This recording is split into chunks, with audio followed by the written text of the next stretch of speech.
Hello and welcome to the In the Beginning podcast, where we bring story lovers wonderful tales written by independently published authors.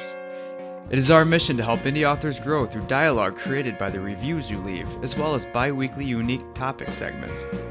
This week, we bring you Brandy Ange's young adult novel Transgression, Book 1 in the Kingdom Come series. After learning that angels and demons are real and among us, Achaia is forced to pledge her allegiance. When it's not just her life on the line, but her father's as well, Achaia's options are less than ideal. Forced to choose between angels who want nothing to do with her and demons who want too much, it is tempting to just let fate decide. But first, what's a book nerd to do on these cool May evenings? You want to listen to this podcast, you want to read the book when you're done, and you want to be outside. But Mother Nature is keeping it cool this year. Head over to shirtsbysarah.com and find that perfect hoodie to stay warm. As customers of Shirts by Sarah, Marie and I can confidently speak about the high quality of these products. And there is a design for everyone. That's Sarah with an H. And when you're done ordering your hoodies, In the Beginning would also be so appreciative if you would take a moment to rate and review this show on your favorite podcast platform, so that we may create the content that you, the listener, wants to hear. And now, allow In the Beginning to take you under its wings with an introduction to Transgression. The moon hung high in the sky, the color of parchment. A lazy cloud hovered before it, blurring the view of its bright edges, not unlike the bugs on the windshield of Shale's BMW. The people of Washington, D.C. swarmed the city, like fireflies and mosquitoes. The humidity that summer weighed down on the evening's meanders. Anna's hair especially felt its effect. I stepped outside, and it's as if there's been an explosion, and the only thing affected by that explosion is my head. I look like hell smacked me in the face. Shale covered a wince with a laugh. Anna didn't notice, as she fussed with the passenger side sun visor. And don't you try to tell me otherwise either, 'cause I can see for myself. All right, I won't. You look terrible. Horrible, really. If I'm being honest, I've seen amputees. Okay, I don't want your opinion, Anna said, abandoning the mirror and flipping up the visor. Really? Shale asked. Because it's just that it doesn't matter what you look like. You're the only senator in the country's history with an approval rating as high as yours, despite that rat's nest of yours. The people love you. Shale grinned and turned at the stoplight. Well, yeah. It's gotta be for my brains because of this. She pulled out a chunk of her expanded frizzy red curls. Isn't attractive. How far have we got to go? 8 blocks. Anna let out a groan. I have to do something with this. Shale's eyes didn't leave the road as he maneuvered through the city traffic toward the gala. He knew without looking that his wife was performing what he liked to call Anna magic on her hair. By the time they reached the gala, she would look incredible, and all of the other women would look on with envy. For Shale, the gala invitation acted more like a mandate. He hated politics. Unfortunately, in Shale's line of work, he couldn't escape them.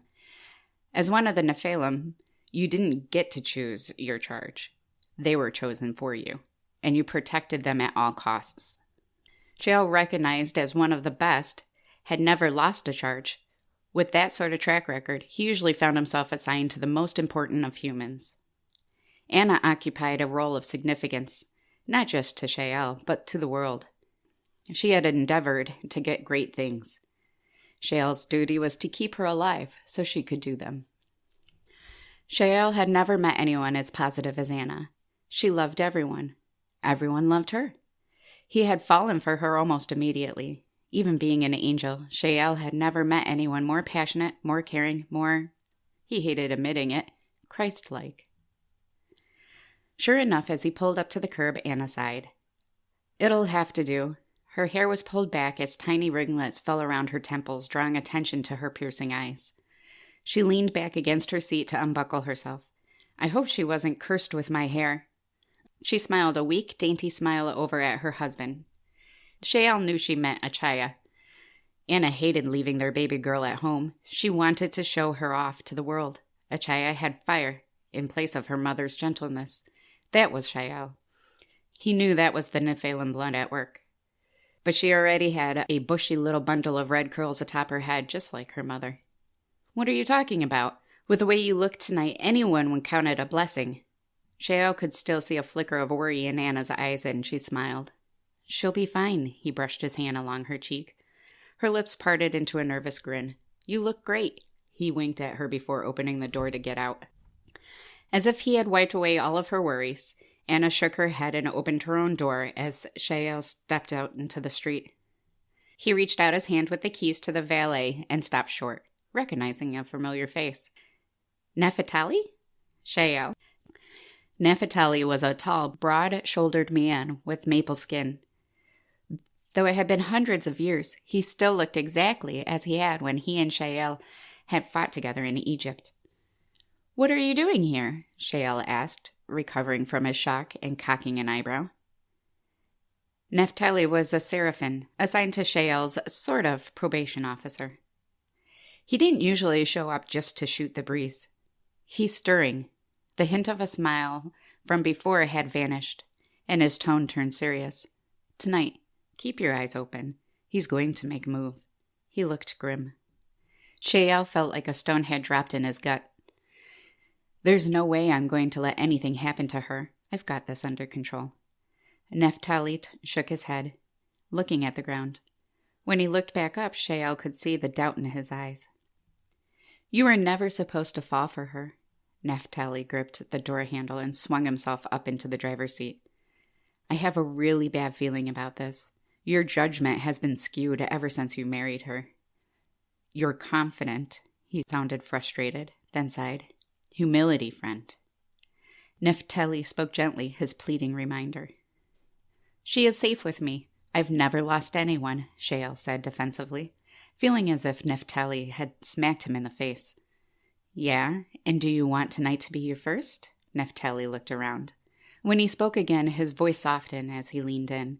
This is a risky business. In order to save them, you have to be willing to lose them. You're too emotionally invested, if you ask me. You have to be willing to gamble to win. You're trying to tell me how to win? Shale's voice turned cold. His face shook in anger. He searched for the right words to convince his old friend, but came up empty. She's waiting. He nodded towards Anna, who was standing on the other side of the car, looking through the passenger window. Neftali looked at Shale hard in the face before giving up hope and taking the keys from his hand. Just expect the unexpected. He started the car. I always do. Shale's throat relaxed, easing the tension in his voice. Neftali put a hand on Shale's chest, stopping him in his tracks. Which is why I say it to you.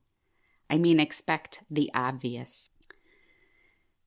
Neftali dropped his hand. He had Shale's attention. Maybe it's been a while, but he knows you.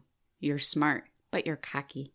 He can and will use both against you. Neftali put the SUV into drive.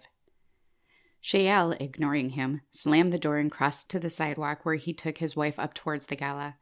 The tranquilizing classical music flowing from inside waged war with his mood. Anna wrapped her arm up into her husband's. The hardness in his face worried her. Although he smiled, she could see lines of tension set in his jaw. What's wrong? She asked, giving his arm a slight squeeze.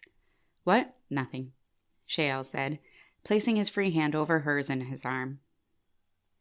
His brown eyes looked black. You've always been an awful liar.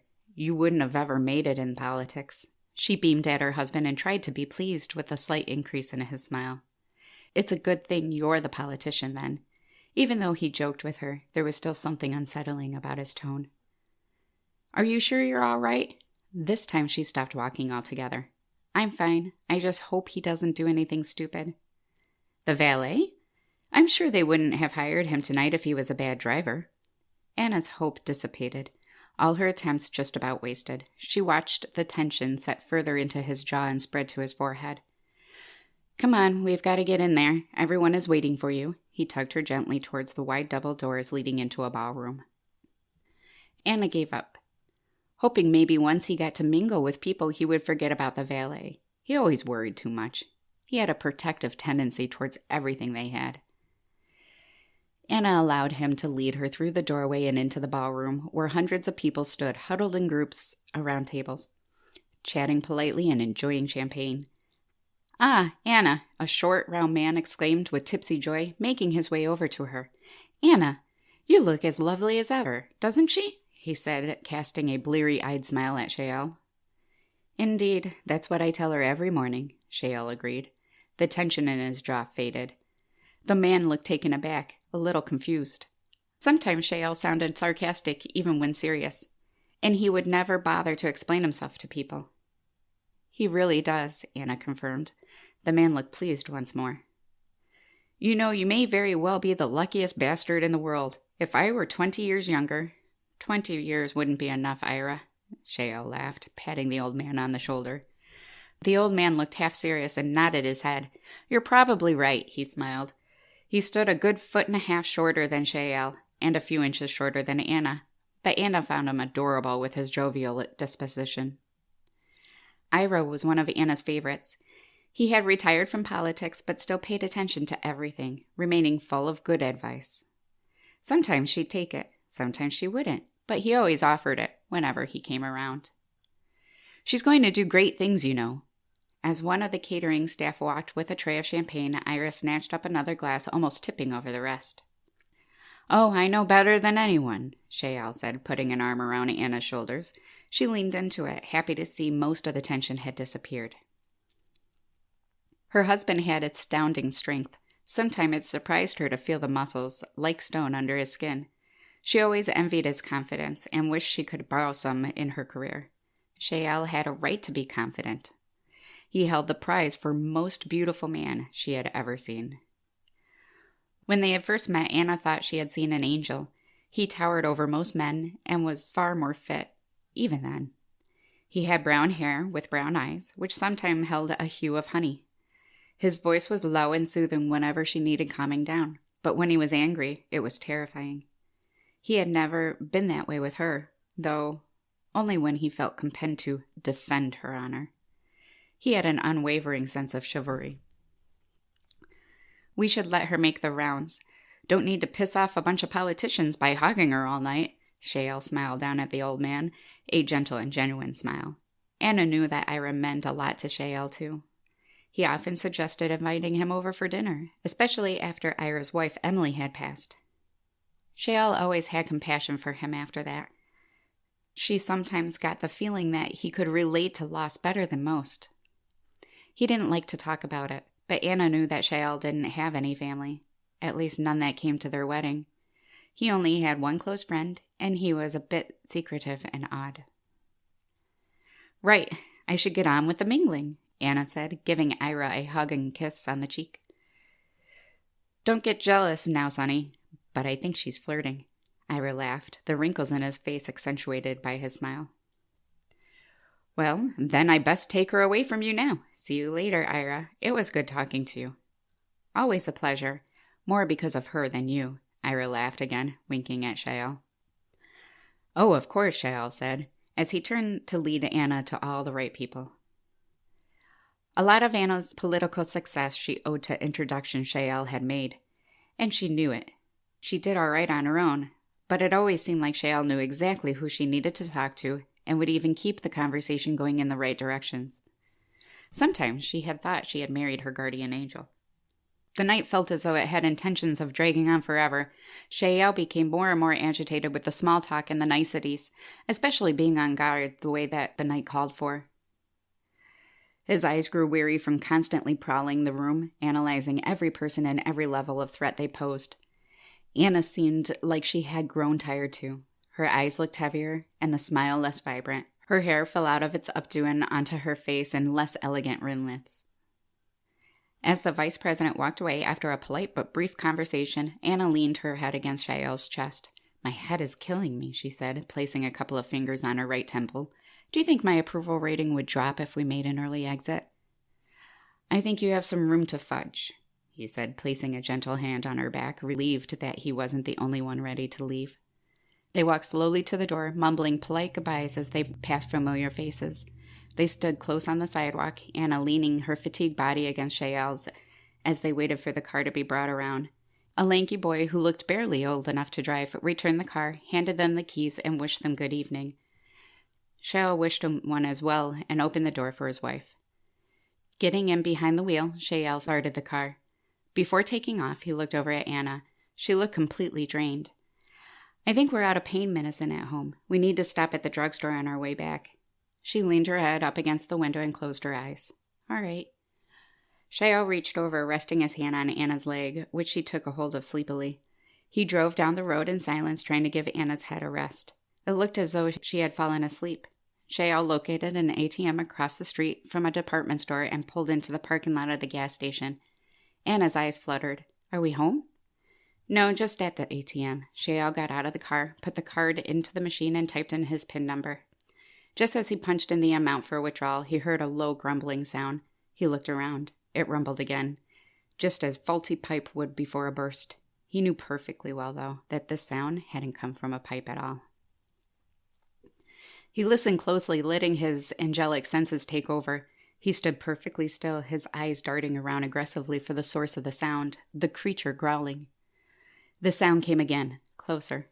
Shale saw the reflective eyes just beyond the corner of the building, the store's close sign dangling in the window, the only dim light filtering into the parking lot, but Shale could see just fine in the dark. "Anna, stay here. I'll be right back."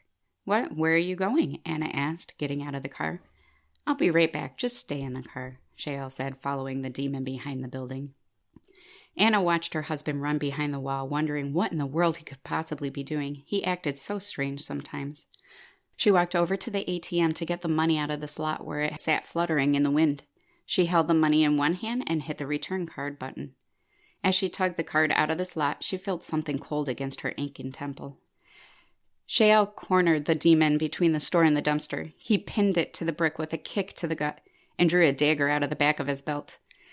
The creature began to choke. At least it sounded like someone choking. But in reality, the beast was laughing. Its black, snake-like face convulsed hysterically as the gurgling sound vibrated in its thick throat. Its eyes, small and beady in comparison to its body, which was twice the size of Shale's, filled with victory and euphoria. It didn't even put up a fight. Shale lunged forward and slit its massive throat. Instead of blood, the cement where they stood flooded with a boiling, sticky substance, which soon turned into ashes and blew away. The demon had already won, and it knew it. Shale ran back to the car. He noticed the open car door casting a faint glow along the pavement from the interior light. He ran around to the front of the ATM and found Anna standing white-faced. She wasn't alone. The man behind her looked to be about 40 and perhaps homeless. He had ragged beard, and from the looks of it, he hadn't showered in weeks.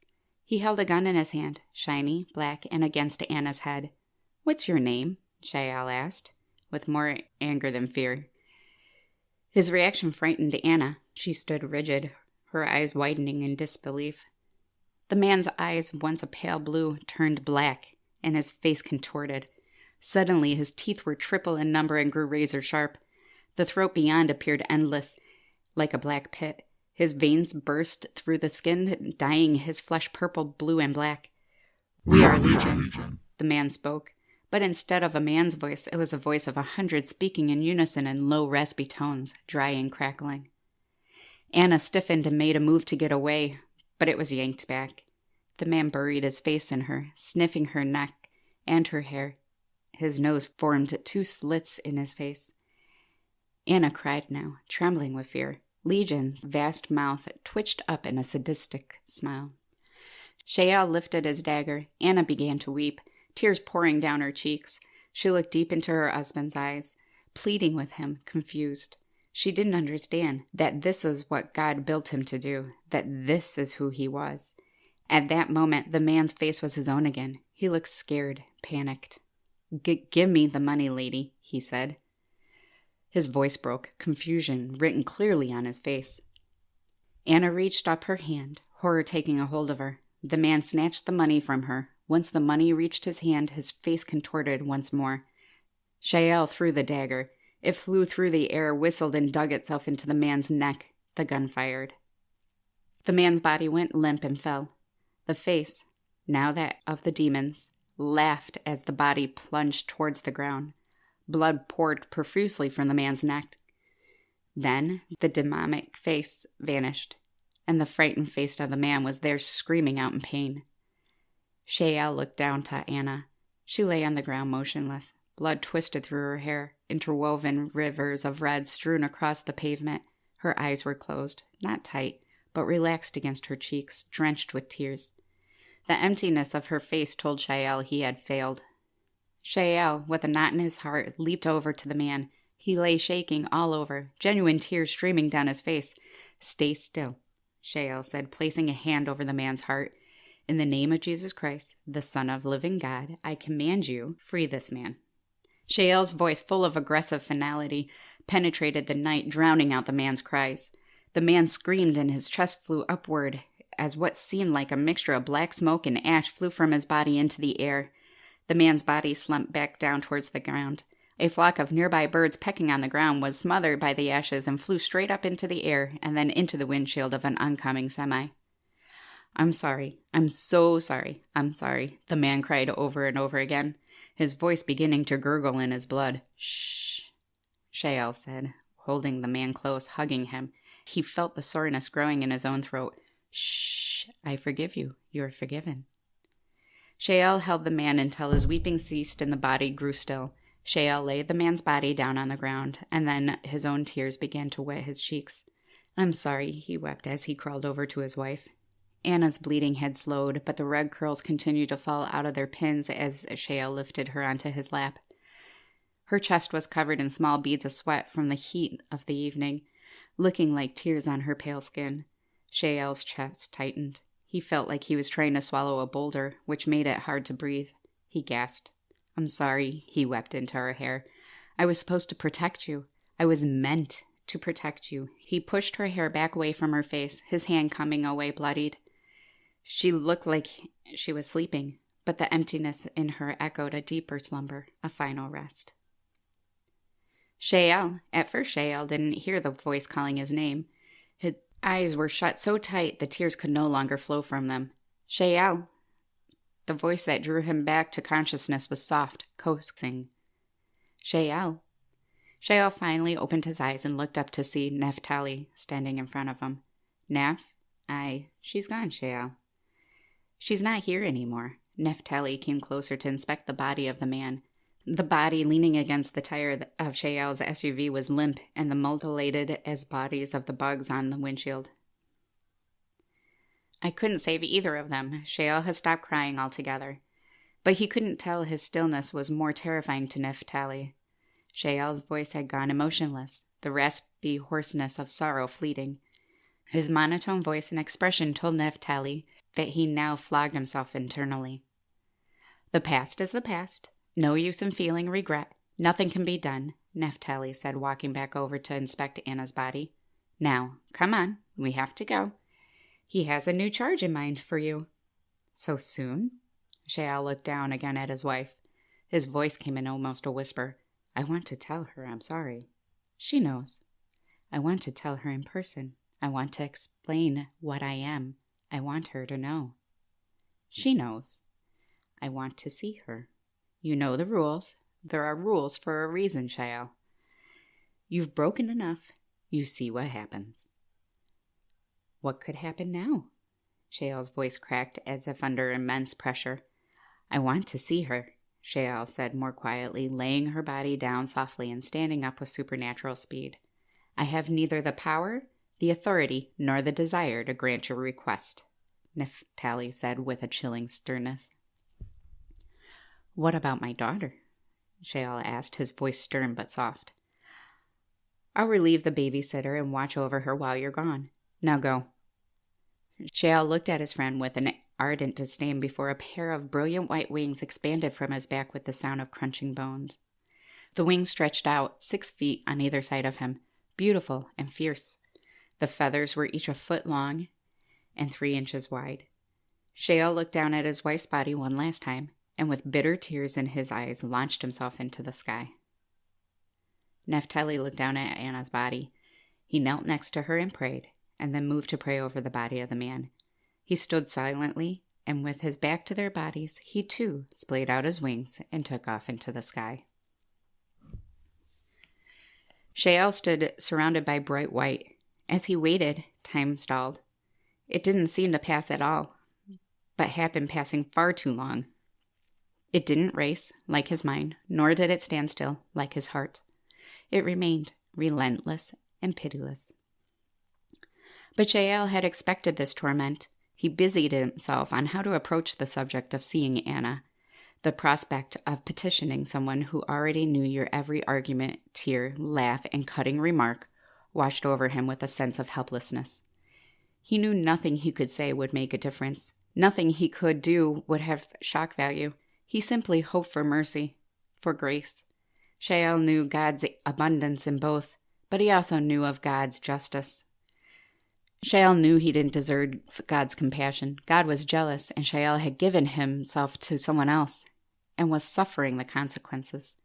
He had compromised God's will for humanity. Asking to see her implied, I know I hurt you, and I was immensely stupid. It was all for this human. But can I see her even though that would break more of your rules and your heart? The clouded wall in front of Shale opened. A seraphim with a flaming sword, and who was himself on fire, approached in slow, calculated steps. The flames flickering and reflecting off clouds, turning all white to gold.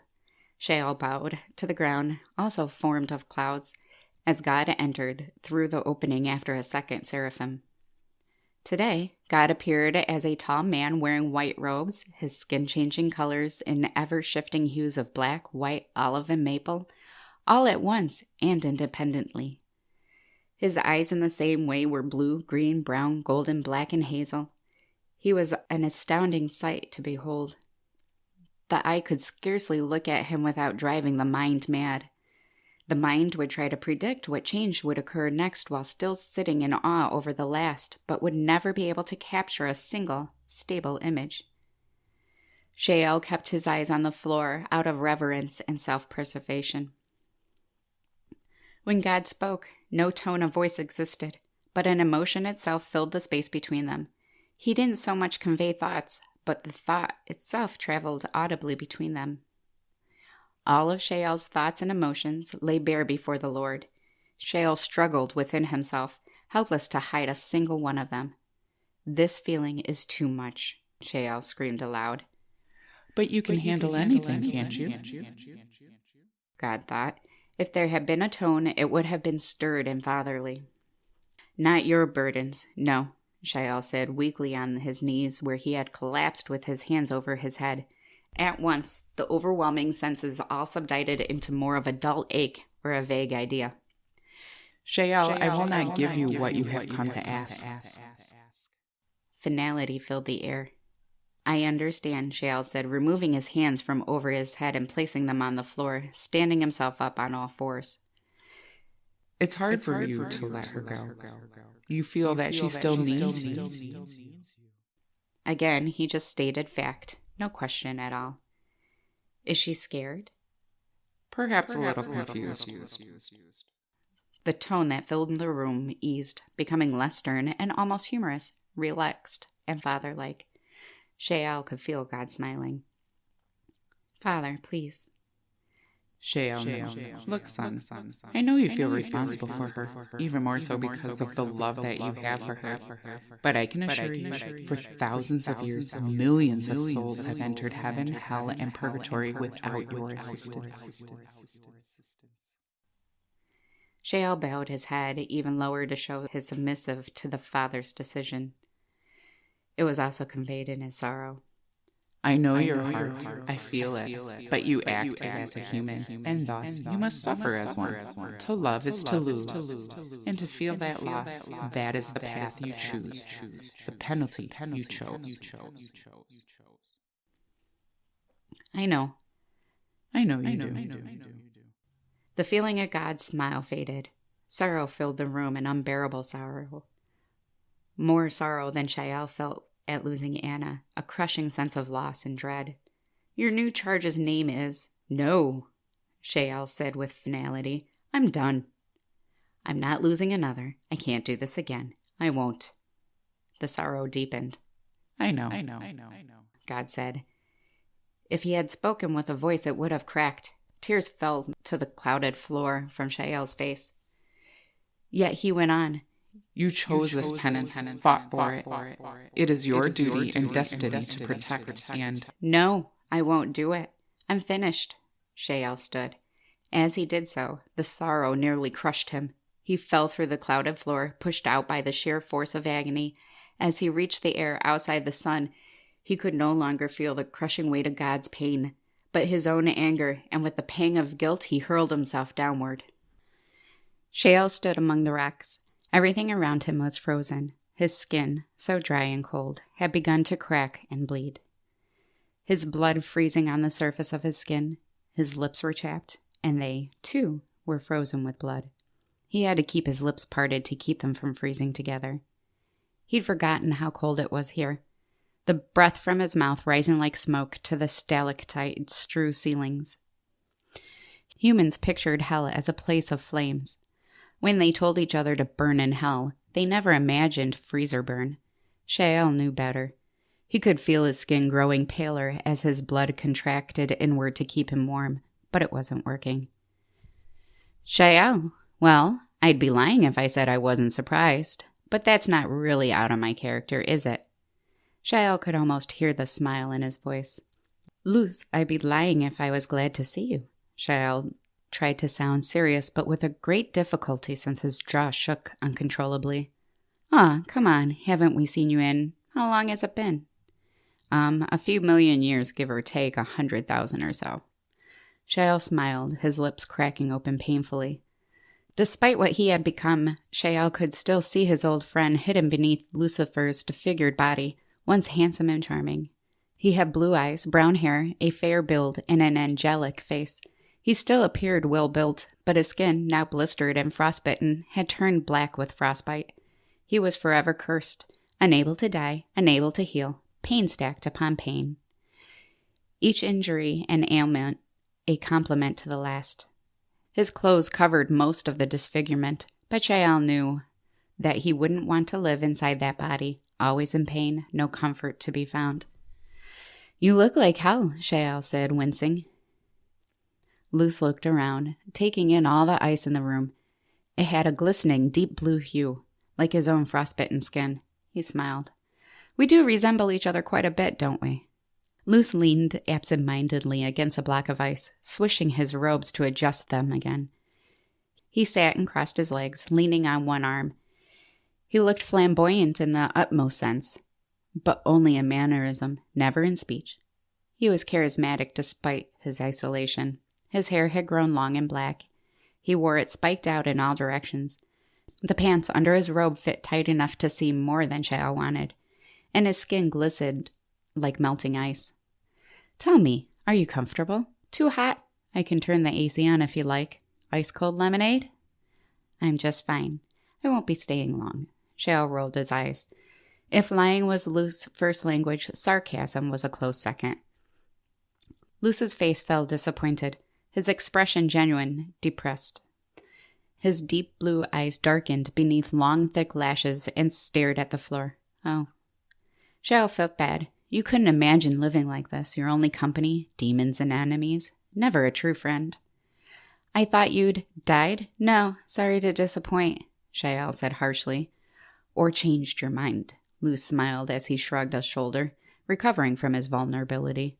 Not quite. I still think you're a bleeding lunatic. I'll never know what I was thinking when I followed you. His depression subsided, and he transformed back into his flamboyant and manipulative self. Well then, he said perkily, what can I do you for? I lost my charge tonight. Idiot. Where'd you check before here? I doubt they wandered in by accident. She was killed. He won't let me see her. He's tried to give me a new charge already. I'm not ready. I can't do it anymore. That senator was yours. Oops, my bad. Luce shrugged with a smile. It wasn't anything personal. The ginger was just in my way. Whatever. I know you were after me, you vengeful bastard. Shale tried to calm his temper, taking a deep breath before moving on. That's not the point. I don't want to do this anymore. But I'm bound. This was my sentence. The only way to get out of it is to bind yourself to another. Luce's grin widened, filling the bottom portion of his face. He stood up a little straighter with anticipation. Shale looked down to the floor, his stomach sinking with his eyes. I know. That's why I'm here. Luce laughed maliciously and jumped once with joy. I want to sell you the angelic half of my soul. In exchange, I want to be a human, live a normal life, and when I die, we have a slumber party that will last for eternity. Luce smiled childishly. It will be fun. What terms are you thinking? My soul in exchange for a normal life. I get to raise my daughter, and I don't want any of this life for her. And once she's an adult, I'm all yours, and she lives a normal life, unbound, no ties to him or to you, but not until she's a woman. When she becomes a woman, I get you? Yes, but not until then. Agreed. Until now, Shale hadn't thought it possible to get any colder, but nevertheless, a chill went down his spine. Luce's smile, though beautiful, never comforted those who beheld it. I'd offer you a drink, but unfortunately I was kidding about the lemonade. I'm afraid all is frozen down here, eternally thirsty. It's all right. I need to get going anyways. I guess I'll see you later, Shale said in a melancholy tone. Oh, right. You get to go back up there. Luce's face dropped. A vastness developed behind his eyes, a hopelessness you couldn't help but feel. Well, I guess we better go ahead and shake on it so you can get back to your little girl. Yep, Shale said with as little emotion as possible, walking over to where Luce leaned nonchalantly against the ice. He approached slowly, so many things rushing through his mind all at once. Anna's face, her hair, her smell. Achaia's cries, her tiny hands reaching up at him. Neftali's warning glances. He reached his hand forward to meet Luce's. Their fingers brushed. The icy chill of Luce's fingertips shook Shale back to reality. He pulled back for a brief moment, looking deeply into Luce's eyes. An overwhelming sorrow, like the kind of sorrow Shale felt in the presence of God, filled the space between them. A sorrow here was melded with victory, an internal conflict. Luce's loneliness grappling something unrecognizable within his presence. What might have been love lay more along the lines of self-pity for being alone. But they had been friends. He didn't want this face for Shale, did he? How could he? The sorrow remained for only a moment before the selfish victory won out. Luce plunged his hand forward into Shale's. As he did, all the air was squeezed from Shale's lungs. Every breath he tried to take suffocated him with stinging remorse.